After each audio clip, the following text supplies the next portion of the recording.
दक्षिणी दिल्ली के छतरपुर अग्रवाल धर्मशाला में भारतीय संस्कृति न्यास द्वारा एक कार्यक्रम रखा गया, जहां पर अभिनंदन समारोह का कार्यक्रम, जिसमें भाजपा के दिल्ली प्रदेश उपाध्यक्ष व हिंदुत्व चेहरा कपिल मिश्रा पहुंचे और न्यास द्वारा उनका भव्य स्वागत व अभिनंदन किया गया।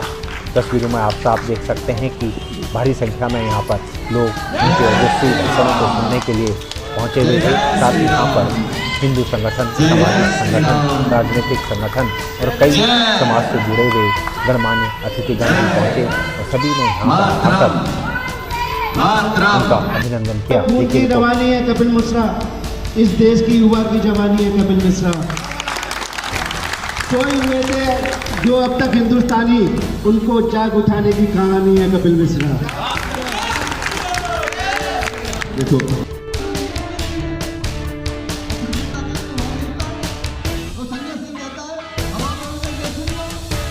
कंठा में लागी फांसी,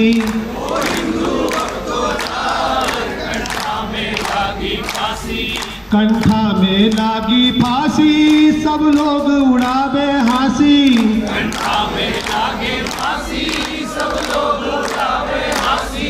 वो हिंदू अब तो जाग, कंठा में लागी फांसी, वो हिंदू अब तो जाग, कंठा में। विपदा आई है किसी भाई में, सनातनी पे एक आदमी खड़ा हुआ है जिसने घर की परवाह करी है, जिसकी माँ की बहन की परवाह करी है, उसका नाम कपिल मिश्रा है। वो दिल्ली में हो, चाहे जयपुर में हो, चाहे हिंदुस्तान के किसी कोने में हो, उसका नाम कपिल मिश्रा है।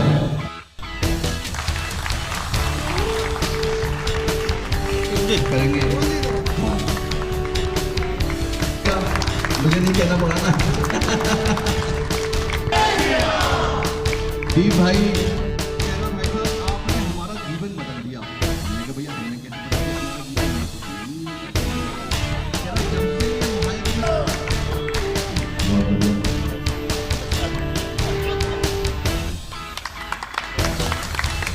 तो नाम ही हम समझते हैं साहब कैसा नाम है, मुझे भी उसकी बिल्कुल ऐसे कर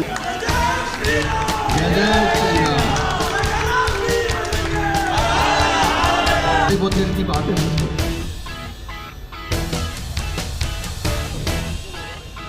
हाँ, भाई साहब ने भी हाथ खड़ा करा, अधिकारी है और बड़ी बात है, हम दो आदमी नहीं जुटा पाते।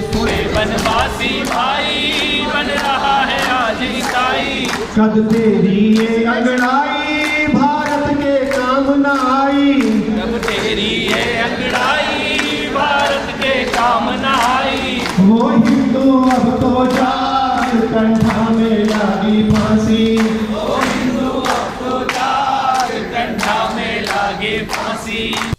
मुझे पता नहीं कोई आएगा कि नहीं आएगा, लेकिन मुझे विश्वास है कि कपिल भाई हमारे साथ रहेंगे, हमारे साथ खड़े हो जाएंगे। राजनीतिक मजबूरियां हो सकती हैं, सामने ना आए, लेकिन मेरे घर पर जरूर आएंगे। मेरे बच्चों को संभालने वाला कोई है, ऐसे मुझे विश्वास है। ये विश्वास जब पैदा, आपको उनके अंदर से वो सारी चीजें मिलेंगी जो आप उस रोना को छोड़ देंगे। और लेकिन वो कब जानेंगे, दुर्भाग्य ये कि हम वार्तालाप नहीं कर सकते। हम संस्कृत जब जानते नहीं है, संस्कृत हम बोलेंगे कैसे? हम संस्कृत को जब आपस में वार्तालाप व्यवहार में नहीं लाते हैं, तो क्या हमारे धर्म ग्रंथों में लिखा है उसको कैसे जानेंगे? उस सूरज का जो है एकदम दाहिना बायां हाथ जो बने हुए, हाँ ऐसे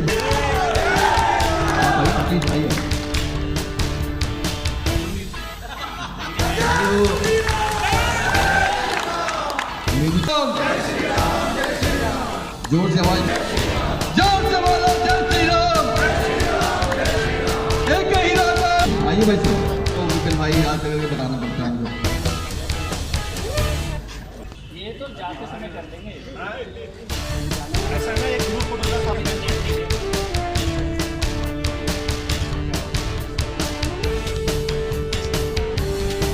बजे आए हुए हैं तो समय का अभाव है, शाबाश। चंद्र की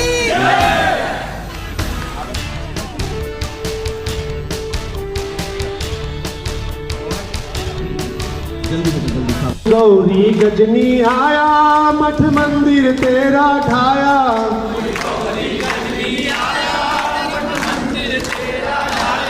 वो लूटी मथुरा माया, अयोध्या काशी गया।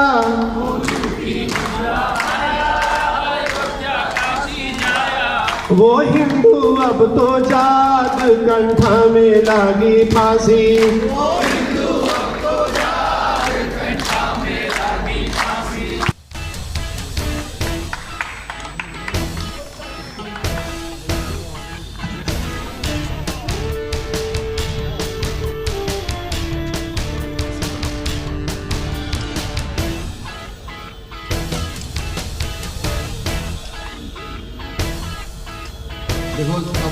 वंदे जय श्री राम, जय श्री राम।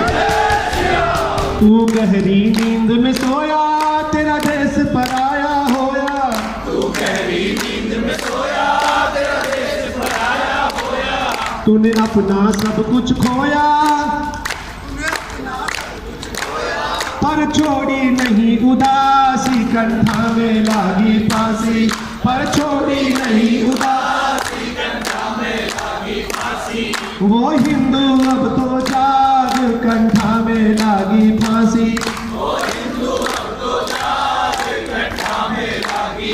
भारत माता की, भारत माता की, वंदे वंदे, जय श्री राम, जय जय श्री राम।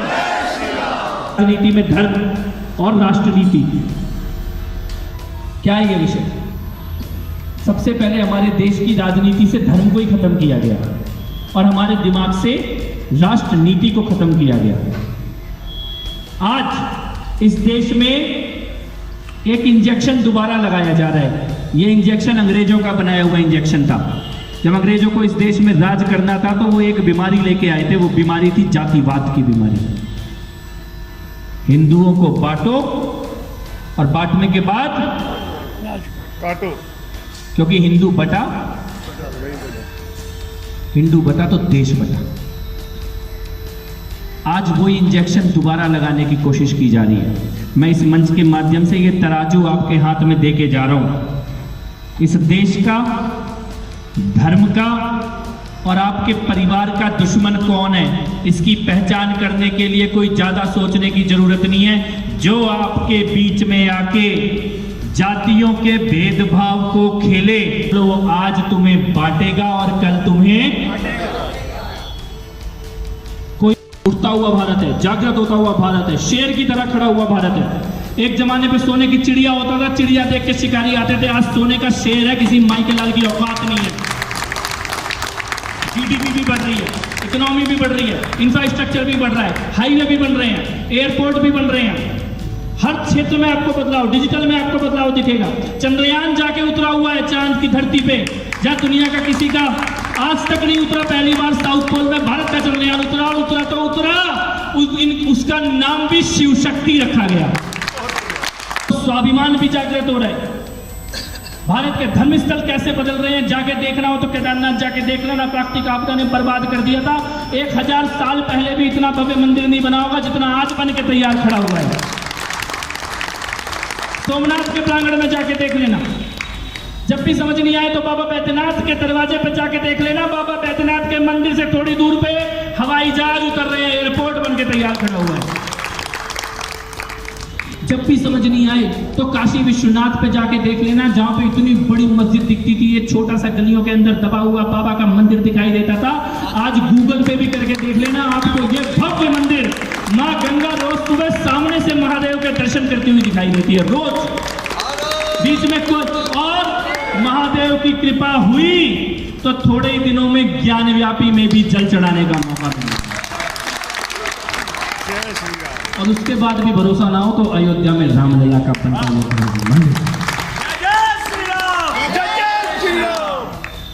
जैसे देवी अहिल्याबाई होलकर के समय कभी धर्म स्थलों को पुनर्स्थापित किया गया, वैसा कार्य आज हो रहा है। अर्थव्यवस्था में कार्य हो रहा है, सैन्य शक्ति में कार्य हो रहा है। लेकिन इस बीच में ये जो पापी हैं, ये आपको और हमारे बीच में आग लगाने के लिए बहुत षड्यंत्र रचने वाले हैं। इसके लिए सजग रहना, अपनी बेटियों को अपने परिवार और धर्म से जोड़ के रखना, अपने बेटों को अपने पूर्वजों के बलिदान के बारे में जरूर बताना। बस इतना संकल्प लेके यहाँ से जाना कि एक हिंदू कभी खतरे में पड़ जाए तो उसे अकेला नहीं पड़ने देंगे और कमजोर नहीं पड़ने देंगे। तो ये संकल्प ले सकते हैं क्या आज यहाँ पर, और मिलकर इस देश से भी इन बहरूपियों को हटाएंगे और अगले 1.5 साल के अंदर अंदर घसीट के दिल्ली से भी इनका सफाया करके दिखाएंगे। कर सकते हैं क्या? तो जो भारत माता की वंदे वंदे, जय श्री राम, जय श्री राम। और बहुत आभार। आप यहाँ पे पहुँचे हैं छतरपुर में जो है भारतीय संस्कृति न्यास द्वारा कार्यक्रम किया गया। युवाओं को आपने जो है सनातन और देशभक्ति के लिए जागरूक किया, किस तरह से देखते हैं और क्या कहेंगे सर? भारतीय संस्कृति न्यास एक असाधारण काम कर रही है। इस प्रकार के संवादों को आयोजन करके मैं उनका आभारी हूँ। और एक बहुत ही शानदार आयोजन यहाँ पर था जिसमें धर्म पर और राजनीति के ऊपर चर्चा हुई और मेरा सौभाग्य था कि मुझे यहाँ पर बोलने का अवसर दिया गया। इसी प्रकार के संवाद होते रहने चाहिए। धरती सूरज के चारों तरफ तब भी घूमती थी जब लोग ये नहीं मानते थे कि धरती सूरज के चारों तरफ घूमती है, और जब लोगों ने मान लिया तब भी घूम ही रही थी। तो भारत हिंदू राष्ट्र था, है और रहेगा। इसके लिए किसी के मानने या ना मानने से कोई फर्क नहीं पड़ता। ठीक है, बहुत आभारी हूँ कि उन्होंने अपना बहुमूल्य समय निकाला और हम लोगों के बीच में अपने विचार साझा किए। बहुत बहुत धन्यवाद। संस्कृति न्यास द्वारा कार्यक्रम रखा गया। युवाओं में जोश भरने के लिए जो है कपिल मिश्रा जी यहाँ पे आए। जी। सनातन और राष्ट्रभक्ति की बातें हुई है, क्या कहेंगे सर और किस तरह से देखते हैं? भाई साहब, हमारे पास जितने भी लोग थे सबके पास कुछ न कुछ ज्ञान था।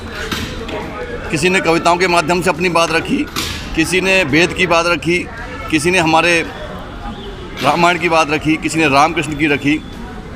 उसी कड़ी में हम बढ़ते हुए कपिल मिश्रा ने हमें सजग किया। इजराइल से लेकर के हमारे राष्ट्र की बात करी, राजनीति की बात करी, धर्म की बात करी, हमें किस राह जाना चाहिए, और तर्कों के साथ उन्होंने अपने शब्दों को रखा और बहुत आनंद की प्राप्ति हुई। सब लोगों को समझ में आया कि हिंदुत्व ही, सनातन ही सर्वोपरि है। सनातन को लेकर के हमें आगे बढ़ना है, उसे जानना है, अपनी बातों को रखना है, विचारों को मजबूत करना है। जय श्री राम।